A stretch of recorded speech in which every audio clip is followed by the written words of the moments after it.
నమస్తే. భారతదేశ సమాజం వివిధ మతాలతోనూ, వివిధ కులాలతోనూ, పలు ప్రాంతాలతోనూ ఉన్నటువంటి సమాజం. అయినా అఖండ భారతం ఐక్యంగా ఉంటుంది. ఎన్ని మతాలున్నా, ఎన్ని కులాలున్నా, ఎన్ని ప్రాంతాలున్నా భిన్నత్వంలో ఏకత్వంగా ఉండి సమాజం చాలా పురోగమిస్తున్నటువంటిది భారత సమాజం. సరే, కులాలు ఉన్న తర్వాత, ప్రాంతాలు ఉన్న తర్వాత, మతాలు ఉన్న తర్వాత అప్పుడప్పుడు విద్వేషాలు, కొన్ని సంఘటనలు జరుగుతూ ఉంటాయి. వాటిని అణుచుకుంటూ సక్రమంగా భారత ప్రగతి ముందుకు సాగుతూ ఉంది. ఇక్కడ నేను చెప్పాలనుకుంటున్నటువంటి అంశం ఏమిటంటే, ఆంధ్రప్రదేశ్లో ఏ కులం వారు ఏ పార్టీలో ఉండాలి అని ప్రస్తుతం తెలుగుదేశం పార్టీకి చెందినటువంటి వారు, వారి అభిమానులు చంద్రబాబు నాయుడు గారు నిర్ణయించడానికి సిద్ధంగా ఉన్నారనేది కనిపిస్తున్నటువంటి ఒక దృశ్యం. ఇది చాలా బాధాకరమైనటువంటి అంశంగా నేను భావిస్తున్నాను.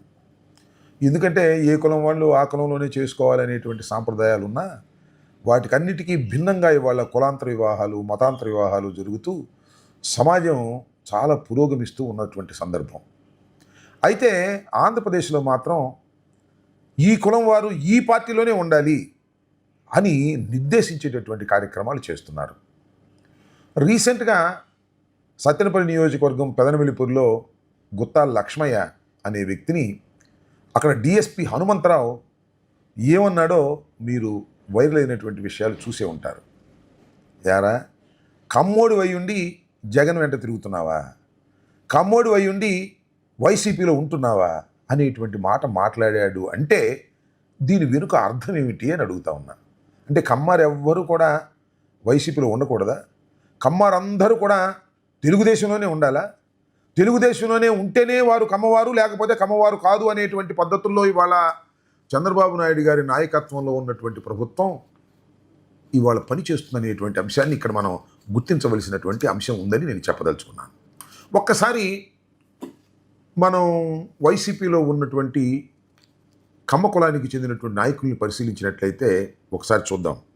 కొడాలి నాని, వల్లభనేని వంశీ, అలాగే అబ్బయ్య చౌదరి, దేవినేని అవినాష్, తలసిల రఘురాం, అన్నాబొత్తున శివకుమార్, నంబూరి శంకర్రావు, మొన్నటిదాకానేమో సోమేపల్లి సాంబయ్య గారి అల్లుడైన మర్రి రాజశేఖర్కి మొన్నటిదాకా ఉన్నాడు, ఇప్పుడు పార్టీ నుంచి రాజీనామా చేశాడు అనుకోండి. ఇంకా చాలామంది కమ్మ దిగ్గజాలు వైఎస్ఆర్ కాంగ్రెస్ పార్టీలో ఉన్నాయి. అంతకుముందు కాంగ్రెస్ పార్టీలో కూడా ఉన్నారు. ఇవాళ ఎవరైతే వైఎస్ఆర్సీపీలో ఉన్నటువంటి కమ్మ కులానికి చెందినటువంటి నాయకుల మీద చంద్రబాబు నాయుడు గారి ప్రభుత్వం ధ్వజమెత్తుతూ ఉంది. వాళ్ళ నాని మీద కానీ, రఘురాం మీద కానీ, లేదు మరి వంశీ మీద కానీ అనేకమైన కేసులు పెట్టి వారిని హింసించాలనే ప్రయత్నం చేస్తుంది.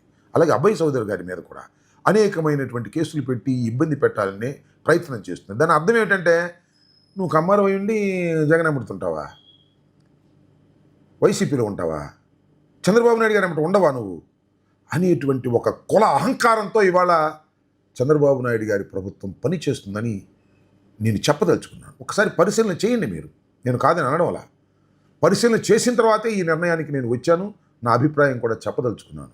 ఇవాళ సత్తెనపల్లి డిఎస్పి హనుమంతరావు, ఈయన హిస్టరీ ఒకసారి చూసినట్లయితే తెలుగుదేశం ప్రభుత్వం పోయినసారి అధికారంలో ఉన్నప్పుడు కూడా విచ్చలవిడిగా వ్యవహరించాడు. మొన్న అక్కడ దాకేందుకు మొన్న వెంకటేశ్వర్లు అనే ఒక సిఐ నా మీదకి ఏ విధంగా దురుసుగా వచ్చాడో మీరు చూశారు. అది ఏ అహంకారం అంటారు? అధికారం, కులం, ఈ రెండు కలిసిన అహంకారం. నేను ఒక మాట చెప్తా, నేను మాజీ మంత్రిని. ఏదైనా ఒక సిఐ కానీ డిఎస్పి కానీ నేను తప్పు చేస్తున్నా లేదా నేను వైలేట్ చేస్తున్నా ఏ విధంగా ప్రవర్తిస్తారు? రాంబాబు గారు, మా డ్యూటీ మేము చేస్తున్నాం, మీరు వైలేట్ చేస్తున్నారు అనేటువంటి స్వరంతో మాట్లాడతారు తప్ప వేళ్ళు చూపించి మీదకు వచ్చేటటువంటి పరిస్థితి చేయరు. ఎందుకంటే వాళ్ళకి ఆ సపోర్ట్ ఉంది. వాళ్ళు అలా చేస్తున్నారు కాబట్టి లోకేష్ సపోర్ట్ ఉంది. నువ్వు మావాడివి కాబట్టి నువ్వు రెచ్చిపో, నీకు నేను ప్రొటెక్షన్ ఇస్తాను అనేటువంటి పద్ధతుల్లో ఇవాళ అధికారులు, పోలీసు అధికారులు కూడా కుల అహంకారంతో రెచ్చిపోతూ ఉన్నారు. వైసీపీలో ఉన్నటువంటి కమ్మవారి మీద ధ్వజమెత్తి వారిని హెరాస్ చేస్తున్నారు. వారి వ్యాపారాలకు సంబంధించి కానీ, వారి మీద క్రిమినల్ కేసులు పెట్టడంలో కానివ్వండి, ఆ విధంగా వారిని హెరాస్ చేయటం అనేది సమంజసం కాదని ఈ సందర్భంగా నేను చెప్పదలుచుకున్నాను. అందువల్ల చంద్రబాబు నాయుడు గారు ఇప్పుడు అధికారంలో ఉన్నా ఇలాంటి ఛాయలు కనిపిస్తూనే ఉన్నాయి. పోయినసారి 2014, 19లో కూడా ఇదే తరహాలో చంద్రబాబు నాయుడు గారు వ్యవహరించారు. అలా వ్యవహరించడం వల్లే చంద్రబాబు నాయుడు గారు దెబ్బతిన్నారనే విషయాన్ని కూడా ఇక్కడ ఒకసారి గుర్తు చేసుకోవాల్సినటువంటి అంశం ఉంది.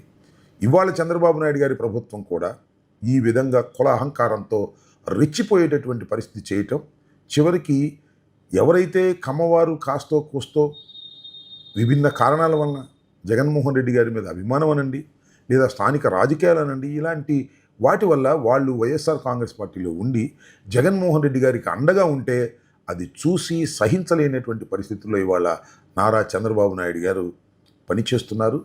దీన్ని అందరూ, అంటే ముఖ్యంగా